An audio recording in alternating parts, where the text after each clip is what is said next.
Chers élèves, j'espère que vous allez bien. Dans le cadre des activités de soutien scolaire initiées par le ministère de l'Éducation nationale et en collaboration avec les professeurs de la filière Sciences économiques et de gestion, nous allons le plaisir de vous présenter un cours sur le commerçant. Ce cours est destiné au profit des élèves de la première année filière Sciences économie et de gestion en matière de droit. À rappeler qu'à la fin de ce cours, vous allez pouvoir identifier le statut d'un commerçant, vous allez pouvoir classifier les actes de commerce et finalement, vous allez pouvoir connaître les obligations d'un commerçant. Tout d'abord, je vous invite à examiner ces deux images. Il s'agit de deux vendeurs qui réalisent des activités commerciales. La question que l'on peut poser, est-ce que ces deux vendeurs sont-ils des commerçants? Pour répondre à cette question, nous allons emprunter un plan à 3 temps. En premier temps, nous allons définir le commerçant et les actes de commerce. En deuxième temps, nous allons aussi explorer les qualités requises pour exercer le commerce. Et finalement, nous allons discuter les obligations d'un commerçant. Selon le Code de commerce, le commerçant est une personne qui exerce des actes de commerce à titre de profession habituelle en son nom et pour son compte. De cette définition découlent deux constats majeurs. Le premier constat, que le commerçant exerce des opérations commerciales.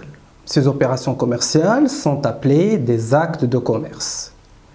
Ces opérations commerciales sont effectivement réalisées d'une manière régulière, habituelle, durable et continue. Nous allons illustrer ces acquis par une petite application. Alors, devant vous, une petite application. Il y a 3 situations et on vous demande de dégager s'il s'agit d'un commerçant ou non. Et effectivement, vous allez justifier. Monsieur Akram a vendu sa voiture après 5 ans d'utilisation. Première situation, est-ce que Monsieur Akram est un commerçant ou pas? La même chose pour Monsieur Saïd qui est un salarié chez Autohall, qui a vendu 4 voitures cette semaine, et le même cas de figure pour Madame Marwa, propriétaire d'une boutique à Safi qui vend des vêtements de prêt-à-porter. Alors, la réponse à cette application est la suivante. Monsieur Akram a vendu sa voiture après 5 ans d'utilisation. Monsieur Akram n'est pas un commerçant car il ne réalise pas des actes de commerce à titre de profession habituelle. On a dit, selon la définition d'un commerçant, que le commerçant doit exercer une activité commerciale à titre habituel, c'est-à-dire d'une manière régulière et durable. Monsieur Akram, il a effectué une seule vente une fois sur 5 ans.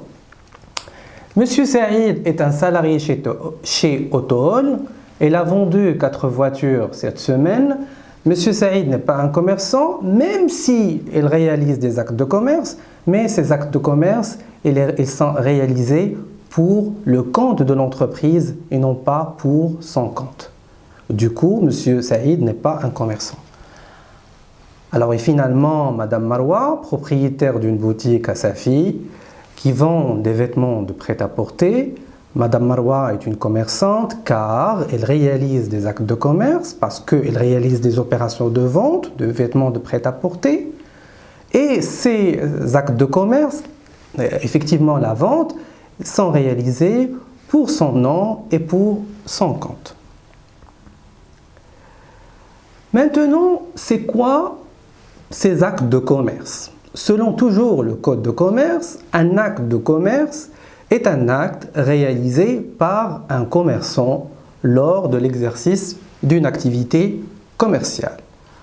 Il faut faire attention, seuls les commerçants qui réalisent des actes de commerce. Les non-commerçants, ils réalisent des actes civils. Là, c'est une remarque vraiment à prendre en considération.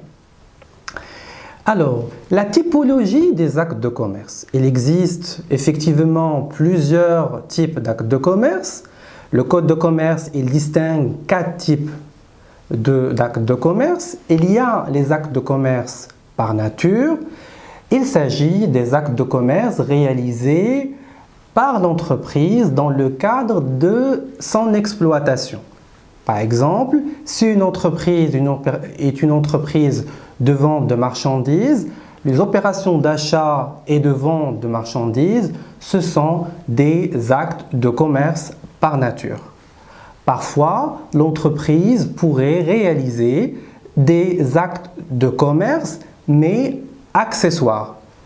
Alors, en nous donnant un exemple très simple, lorsque une entreprise va envoyer la marchandise chez le client, il va lui envoyer la facture de vente, la facture d'achat en général, plus le transport.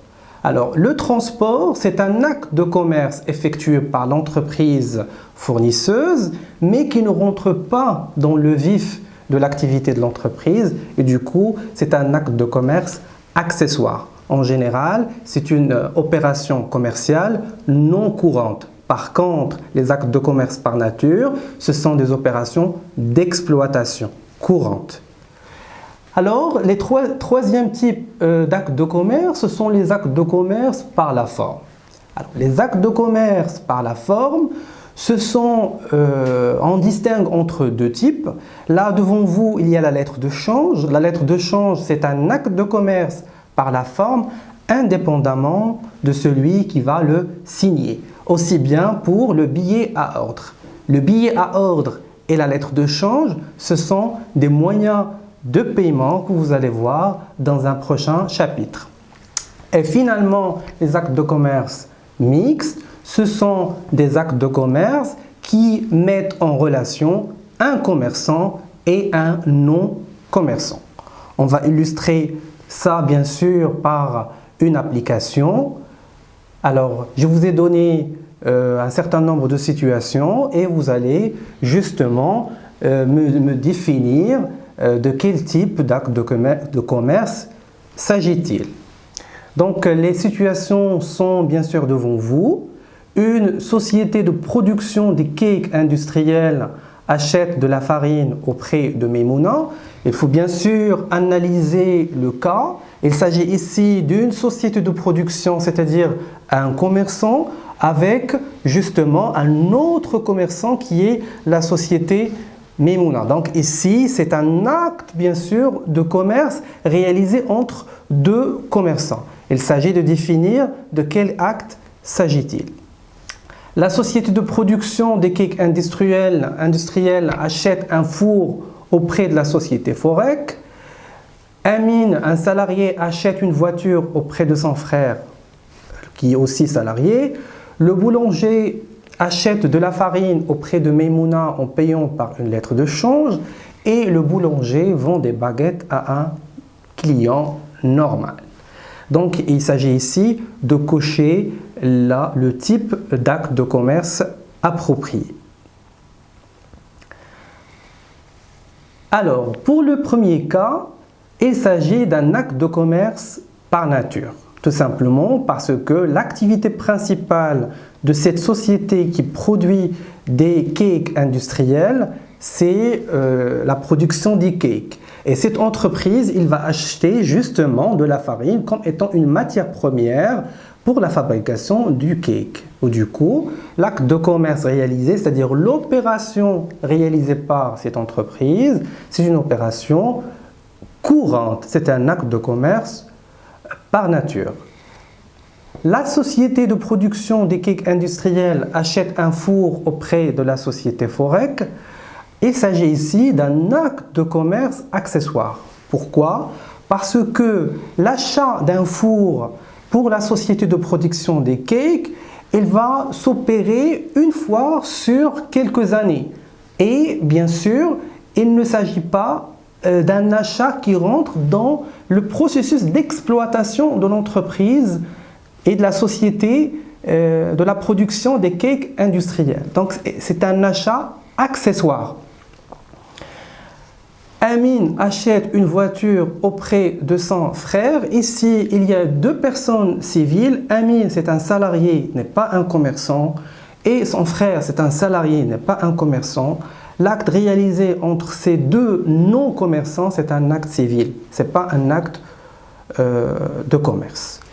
Le boulanger achète de la farine auprès de Maimouna en payant par une lettre de change. On a dit tout à l'heure que la lettre de change et le billet à ordre, ce sont des actes de commerce par la forme. Aussi, on pourrait cocher aussi l'achat de la farine du boulanger, c'est un acte de commerce par nature. On pourrait cocher les deux cases, par nature et par la forme.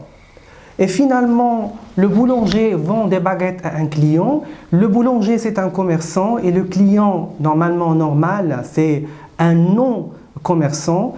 Lorsqu'on a dit que une transaction réalisée entre commerçant et non-commerçant, il s'agit d'un acte mixte. Passons maintenant aux qualités d'un commerçant. Selon la loi, pour exercer une activité commerciale, il faut remplir trois principales conditions. La première condition, c'est être capable et majeur. Majeur, c'est-à-dire avoir l'âge de 18 ans et plus. Être capable, c'est-à-dire ne pas avoir une altération mentale, c'est-à-dire ne pas être un fou, un prodigue par exemple.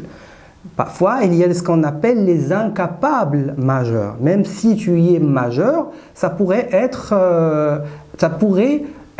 incapable. Un majeur pourrait être incapable. Mais ça doit être un majeur et capable. Deuxièmement, ne pas avoir passé une certaine condamnation judiciaire. Certaines personnes qui ont passé certaines condamnations judiciaires ne sont pas permises d'exercer une activité commerciale. Et finalement, ne faire l'objet d'aucune incompatibilité. L'incompatibilité, c'est-à-dire ne pas combiner deux activités en même temps. Certaines professions sont incompatibles avec l'activité commerciale, comme par exemple les professeurs, comme par exemple les avocats. Un avocat ne pourrait pas être avocat et commerçant en même temps, et pareillement pour un professeur. Pour les obligations d'un commerçant, selon la loi, un commerçant est tenu de respecter certaines obligations. La première obligation, elle est en rapport avec l'immatriculation au registre de commerce. L'immatriculation au registre de commerce, il va donner l'acte de naissance de la société. Deuxièmement, la tenue des livres de commerce, c'est la tenue de la comptabilité tout court, avec le livre journal, avec l'inventaire. Donc la tenue de la comptabilité générale, elle est obligatoire pour le commerçant. Et bien sûr, l'ouverture d'un compte. Bien sûr, l'ouverture d'un compte dans une banque ou un compte dans un compte postal en général. Pour la publicité, un commerçant, une fois il va constituer sa société, il doit faire une double publication dans le bulletin officiel et aussi également dans un journal d'annonce légale. Maintenant, on va présenter un cas de synthèse pour consolider et capitaliser sur tous les acquis que l'on a appris tout à l'heure. Madame Sophia est la propriétaire d'une boutique. Elle s'appelle pour elle de prêt-à-porter en plein centre de Casablanca. Elle dessine ses propres modèles et les fait coudre par un tailleur. Pour assurer une bonne protection de sa boutique, elle a fait appel à une société de télésurveillance avec laquelle elle a conclu le 15 janvier 2019 un contrat pour l'installation du matériel de protection. Le paiement s'est fait à une échéance de 2 mois par lettre de change. Voilà les questions. 3 questions qui se présentent. Précisez si Madame Sophia est une commerçante. La deuxième question. Relevez et caractérisez les actes de commerce accomplis par Madame Sophia. Troisième question. Si Madame Sophia est commerçante, citez ses obligations. Alors, en revenant au cas, et on va répondre aux questions au cas par cas, la première question, elle est en rapport avec si Madame Sophia est une commerçante. Alors, selon la définition qu'on en a eue tout à l'heure, on a dit un commerçant, c'est celui qui exerce des actes de commerce à titre de profession habituelle en son nom et pour son propre compte. Madame Sophia est une commerçante car, premièrement, elle réalise des actes de commerce d'une manière habituelle. Elle gère une boutique pour elle de prêt-à-porter, elle vend des vêtements, elle achète de la matière première, etc. Donc, elle effectue des actes de commerce d'une manière habituelle. Et également, elle réalise des actes de commerce en son nom et pour son compte, car la boutique lui appartient et elle en est la gérante. Pour la deuxième question, il nous est demandé de relever et caractériser les actes de commerce accomplis par Madame Sophia. Madame Sophia, il vend des vêtements de prêt-à-porter. Le fait de vendre des vêtements, d'acheter des matières premières, de vendre des vêtements, on a dit tout à l'heure que ce sont des actes de commerce par nature, car c'est l'activité principale de Madame Sophia. L'achat de matériel de télésurveillance, c'est un acte de commerce par accessoire, tout simplement parce que c'est une activité réalisée accessoirement par Madame Sophia. C'est une opération réalisée une fois sur 3 ou sur 4 ans. Ce n'est pas une opération réalisée tous les jours. Elle ne rentre pas dans le vif de l'activité de l'entreprise de Madame Sophia. Et finalement, Madame Sophia, il a payé la société de télésurveillance par une lettre de change. On a dit que la lettre de change, c'est un acte de commerce par la forme, quel que soit son signataire. Je rappelle toujours que la lettre de change et le billet à ordre, ce sont des actes de commerce par la forme. Vous allez les voir dans le chapitre concernant le règlement. Alors, et concernant la troisième et la dernière question, quelles sont les obligations de Madame Sophia? Puisque Madame Sophia est une commerçante, premièrement, elle doit s'immatriculer au registre de commerce pour avoir un numéro au registre de commerce, c'est la date de création de sa société. Deuxièmement, elle doit tenir une comptabilité qui est une obligation légale. Troisièmement, il doit ouvrir un compte bancaire ou un compte postal. Et finalement, il doit faire la publicité de la création de la société au bulletin officiel et au journal d'annonce légale. Donc, ainsi prend fin notre présentation. J'espère que ce cours vous a été utile et vous avez tiré beaucoup d'informations par rapport aux commerçants, ses qualités, ses obligations. Je vous donne rendez-vous à une prochaine vidéo. Là, on va parler du fonds de commerce.